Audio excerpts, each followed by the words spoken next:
Pablo, el apóstol de los gentiles, transformado por la gracia. Con profunda gratitud a Dios, cuya misericordia infinita convierte a los perseguidores en predicadores y eleva a los humildes para cumplir su propósito eterno, continuamos nuestra serie explorando las vidas de aquellos que llevaron el Evangelio a los confines del mundo. A diferencia de Simón, el celote, cuyo celo revolucionario se transformó en una pasión misionera para el reino, o Matías, cuya humildad silenciosa restauró la unidad de los 12 tras la traición de Judas, Pablo de Tarso, antes Saulo, emerge como una figura singular en la historia del cristianismo. De fariseo perseguidor a apóstol elegido directamente por Jesús en un encuentro sobrenatural, Hechos 9, 1, 19, Pablo no fue uno de los 12 originales, pero su llamado divino y su papel crucial en la expansión del cristianismo entre los gentiles lo consagraron como el apóstol de los gentiles, Romanos 11, 13. Este relato, basado en las Escrituras, Hechos 9, 22, 26, Gálatas 1, 11, 24, 1 Corintios 15, 8, 10, y enriquecido por tradiciones patrísticas, Eusebio de Cesarea, Clemente de Alejandría, Tertuliano, Orígenes, traza la odisea espiritual de Pablo, desde las calles cosmopolitas de Tarso hasta su martirio en Roma, ofreciendo lecciones profundas de conversión, misión incansable, sufrimiento redentor y confianza absoluta en la gracia divina. Y Orígenes, identidad y el contexto de Saulo de Tarso. Un fariseo de Tarso en un mundo de contrastes. Saulo, quien más tarde adoptaría el nombre latino Pablo, nació alrededor del 510 d.C. en Tarso, una próspera ciudad de Cilicia, en la actual Turquía, situada a orillas del río Sidno y atravesada por la Vía Augusta, una de las principales rutas comerciales del Imperio Romano. Tarso era un crisol cultural, un centro de filosofía estoica, comercio marítimo y diversidad étnica, donde convivían judíos, griegos, romanos y comerciantes de Oriente. Como judío de la tribu de Benjamín, Filipenses 3:5, Saulo creció en 1900, una familia de la diáspora, probablemente dedicada a la fabricación de tiendas de campaña, un oficio que más tarde sustentaría su ministerio, Hechos 18:3. Su ciudadanía romana, un privilegio raro para un judío, Hechos 22, 25, 28, heredada posiblemente de un antepasado liberto o por servicios a Roma, le otorgaba derechos legales, como apelar al César, Hechos 25:11, y una perspectiva cosmopolita que lo distinguía de apóstoles como Simón, el celote, arraigado en la resistencia galilea, o Matías, moldeado por la simplicidad de las aldeas de Galilea. Saulo fue criado en un hogar estrictamente judío, donde la Torá era el centro de la vida. Desde niño, asistía a la sinagoga de Tarso, memorizando pasajes como el Salmo 119, 11, «En mi corazón atesoro tus dichos, para no pecar contra ti», y las profecías de Isaías 7, 14, 9, 6, 7, que prometían un Mesías. Su educación inicial incluyó el griego, el hebreo y el arameo, lo que reflejaba la influencia helenística de Tarso, pero también la devoción judaica de su familia.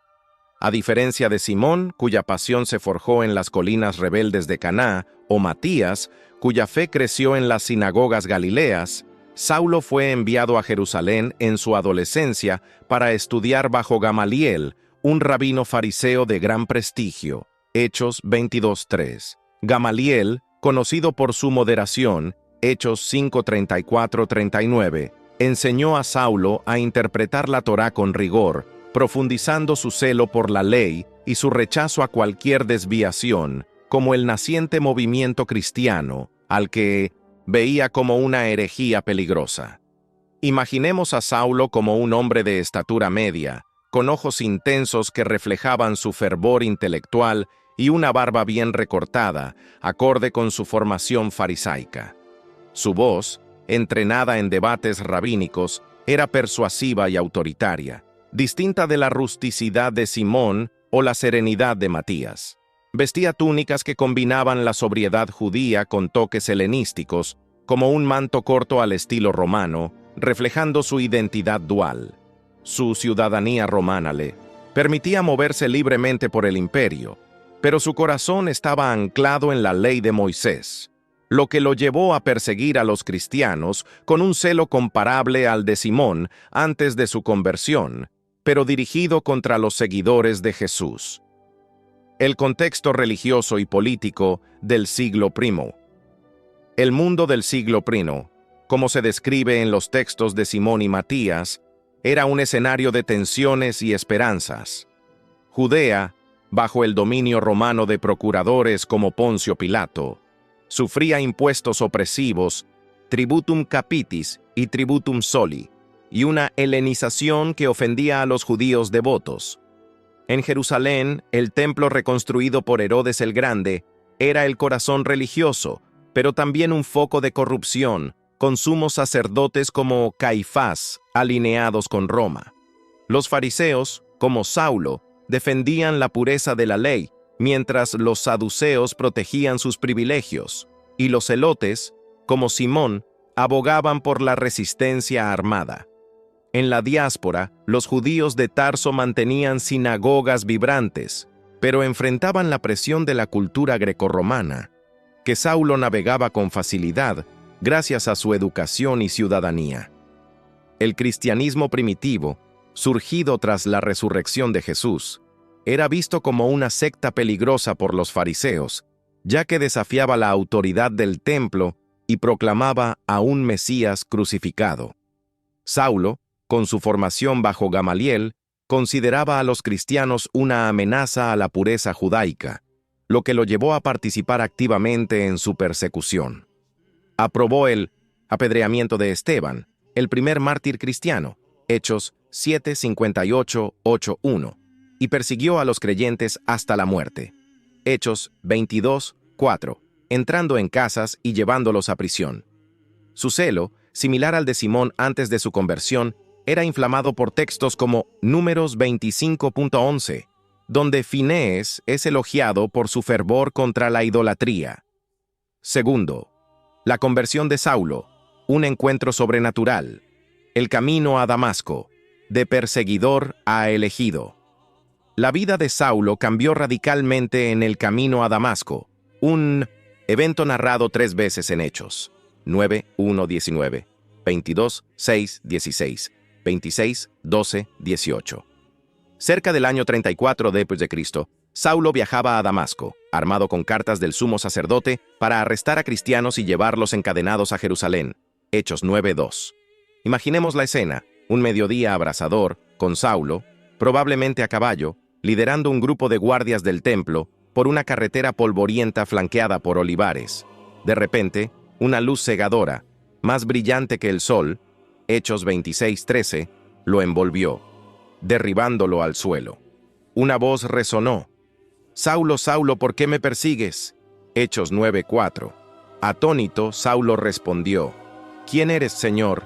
Y la voz reveló: «Yo soy Jesús a quien tú persigues». Hechos 9:5.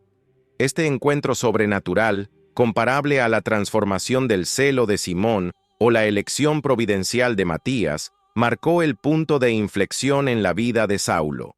Cegado por la luz, permaneció 3 días sin ver, ayunando en Damasco, hasta que Ananías, un discípulo, lo visitó por mandato divino.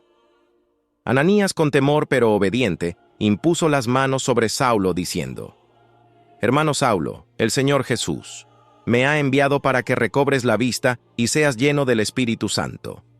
Hechos 9:17. Escamas cayeron de sus ojos, y Saulo fue bautizado, comenzando su nueva vida como Pablo, el apóstol de los gentiles. Este momento no solo transformó a Saulo, sino que redefinió su comprensión del Mesías. Como Simón, el celote, abandonó su visión de un reino político por uno espiritual, y como Matías aceptó un llamado divino que lo elevó desde la oscuridad a un propósito mayor. Pablo describe este evento como un nacimiento fuera de tiempo. 1 Corintios 15:8, afirmando su apostolado directo por Cristo, no por hombres. Gálatas 1:1. Un tiempo de preparación. Tras su conversión, Pablo no asumió inmediatamente su ministerio. Según Gálatas 1:17-18, pasó 3 años en Arabia, posiblemente en el desierto de Nabatea, en un periodo de reflexión y revelación divina. Allí, meditando en las escrituras que antes defendía como fariseo, comprendió que Jesús cumplía las profecías de Isaías 53 y Salmo 22. Regresó a Damasco, donde comenzó a predicar en las sinagogas que Jesús es el Hijo de Dios, Hechos 9:20, causando asombro entre los judíos que lo conocían como perseguidor. Su audacia provocó un complot para matarlo, pero escapó siendo descolgado por una muralla en una cesta, Hechos 9:23-25. Pablo viajó a Jerusalén para unirse a los apóstoles, pero su pasado como perseguidor generó desconfianza.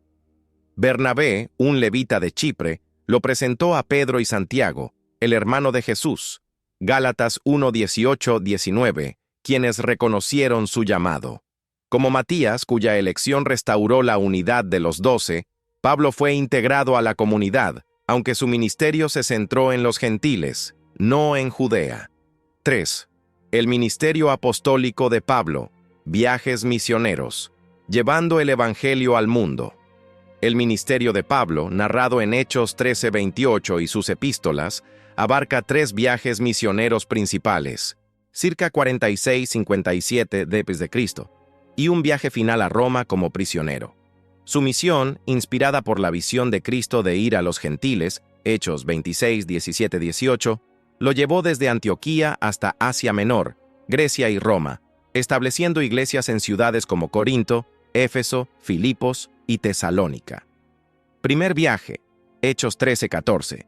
Acompañado por Bernabé y Juan Marcos, Pablo predicó en Chipre y Asia Menor, Antioquía de Pisidia, Iconio, Listra. Enfrentó oposición de judíos y paganos, pero fundó comunidades cristianas, enfatizando la salvación por la fe, Hechos 13:38-39. En Listra fue apedreado y dado por muerto, pero se levantó milagrosamente, Hechos 14:19-20, mostrando una resiliencia comparable al martirio de Simón, el celote. Segundo viaje, Hechos 15:36-18-22. Con Silas y luego Timoteo y Lucas, Pablo viajó a Macedonia y Grecia, fundando iglesias en Filipos, Tesalónica, Berea, Atenas y Corinto. En Atenas, predicó en el Areópago, conectando el evangelio con la filosofía griega. Hechos 17:22-31. Su mensaje de inclusión de los gentiles, respaldado en el Concilio de Jerusalén, Hechos 15, resonaba con la apertura de Matías y Simón en la iglesia primitiva. Tercer viaje, Hechos 18:23-21-16. Pablo fortaleció las iglesias de Galacia y Asia, pasando 3 años en Éfeso, donde enfrentó a magos y artesanos paganos, Hechos 19:19-20. Escribió epístolas clave, como Romanos y 1 Corintios, articulando la justificación por la fe, Romanos 3:21-26, y la unidad en Cristo, 1 Corintios 12. Pablo enfrentó innumerables peligros, azotes, encarcelamientos, naufragios y oposición. 2 Corintios 11:23-27. Su oficio como fabricante de tiendas le permitió sostenerse mientras predicaba, reflejando una humildad práctica similar a la de Matías. Sus epístolas, escritas a comunidades diversas, abordaron cuestiones teológicas, Gálatas, Romanos, éticas, 1 Corintios, y pastorales, 1 y 2 de Timoteo, consolidando su legado como el principal teólogo del cristianismo primitivo. El Concilio de Jerusalén, un puente entre judíos y gentiles. En el Concilio de Jerusalén, Hechos 15 circa 49 d.C., Pablo defendió la inclusión de los gentiles sin imponerles la circuncisión, un tema que resonaba con el ministerio de Simón, el celote, quien apoyó la unidad de la iglesia. Junto a Pedro y Santiago, Pablo ayudó a establecer que la salvación viene por la fe en Cristo, no por la ley, Hechos 15:11. Este evento marcó un hito en la expansión del cristianismo, reflejando la restauración simbolizada por la elección de 1900. Matías. Cuarto, sufrimiento, prisión y martirio, prisión y juicio. En su tercer viaje, Pablo fue arrestado en Jerusalén tras un disturbio en el templo. Hechos 21, 27, 36. Acusado de profanar el templo, fue encarcelado en Cesarea durante 2 años. Hechos 24, 26, donde se defendió ante gobernadores romanos, Félix, Festo y el rey Agripa. Como ciudadano romano, apeló al César. Hechos 25, 11, siendo enviado a Roma. Durante el viaje, sobrevivió a un naufragio en Malta. Hechos 27, 28, donde predicó y realizó milagros. En Roma, bajo arresto domiciliario, circa 60-62 d.C., Pablo escribió las epístolas de la cautividad, Efesios, Filipenses, Colosenses, Filemón, exhortando a la alegría en el sufrimiento, Filipenses 4:4, y la unidad en Cristo, Efesios 4:1-6. Su predicación en Roma alcanzó incluso a la guardia pretoriana, Filipenses 1:13. Martirio y legado. Las tradiciones patrísticas, como las de Eusebio, Historia Eclesiástica 2:25, y Tertuliano, de Praescriptione a Hereticorum 36, indican que Pablo fue martirizado en Roma alrededor del 64-67 d.C., probablemente decapitado bajo Nerón debido a su ciudadanía romana. La tradición sitúa su muerte en la Vía Ostiense, donde hoy se encuentra la Basílica de San Pablo extramuros. Su martirio, como el de Simón, el Celote y Matías, selló su testimonio, inspirando a generaciones de cristianos. Las reliquias de Pablo, veneradas en Roma, y su fiesta, celebrada el 29 de junio junto a Pedro, reflejan su impacto duradero. Sus epístolas, que componen casi la mitad del Nuevo Testamento, siguen guiando la teología y la práctica cristiana. V. Lecciones espirituales del ministerio de Pablo. Conversión transformadora. La transformación de Saulo en Pablo muestra que nadie está más allá de la gracia. 1 Timoteo 1:15-16. Misión universal. Su predicación a los gentiles refleja el mandato de llevar el evangelio a todas las naciones. Marcos 16:15. Sufrimiento redentor. Pablo enseña que el sufrimiento por Cristo es un privilegio. Filipenses 1:29. Unidad en 1960. La diversidad. Su trabajo en el Concilio de Jerusalén promueve la reconciliación entre judíos y gentiles. Efesios 2:14-16. Fe en la providencia. Como Matías, Pablo confió en la guía divina, incluso en la prisión. Hechos 16:25. Teología de la gracia. Sus epístolas proclaman la justificación por la fe. Romanos 5:1. Perseverancia apostólica. Su resistencia frente a la oposición inspira a los cristianos a perseverar. 2 Timoteo 4:7. 6. Reflexiones teológicas y aplicaciones contemporáneas. La gracia, que transforma la conversión de Pablo, como la de Simón, el celote, demuestra que Dios puede redirigir incluso el celo equivocado hacia su propósito. Su vida desafía a los cristianos modernos a abrazar la gracia, sin importar su pasado. 1 Corintios 15:10. La misión sin fronteras. El ministerio de Pablo entre los gentiles, similar a la predicación de Matías en tierras lejanas, inspira a las iglesias a alcanzar a los marginados y cruzar barreras culturales. Gálatas 3:28. El sufrimiento. Como testimonio. El sufrimiento de Pablo, desde azotes hasta el martirio, refleja el costo del discipulado, Juan 15:20, animando a los cristianos a permanecer firmes en la persecución. Aplicaciones prácticas. Conversión personal. Pablo invita a los creyentes a reflexionar sobre su propio encuentro con Cristo. Evangelización inclusiva. Su misión a los gentiles desafía a las iglesias a ser inclusivas. Resiliencia espiritual. Su perseverancia inspira a enfrentar desafíos con fe. Filipenses 4:13. Conclusión. Pablo, el apóstol de la gracia. Pablo de Tarso, de perseguidor fariseo a apóstol de los gentiles, encarna la transformación radical de la gracia divina. Como Simón, el celote, redirigió su celo, y Matías restauró la unidad de los 12. Pablo llevó el evangelio a un mundo dividido, uniendo judíos y gentiles bajo la cruz. Su vida, marcada por la conversión, el sufrimiento y la misión incansable, proclama que, donde abundó el pecado, sobreabundó la gracia. Romanos 5:20, invitando a los cristianos a vivir con audacia, humildad y confianza en el propósito de Dios.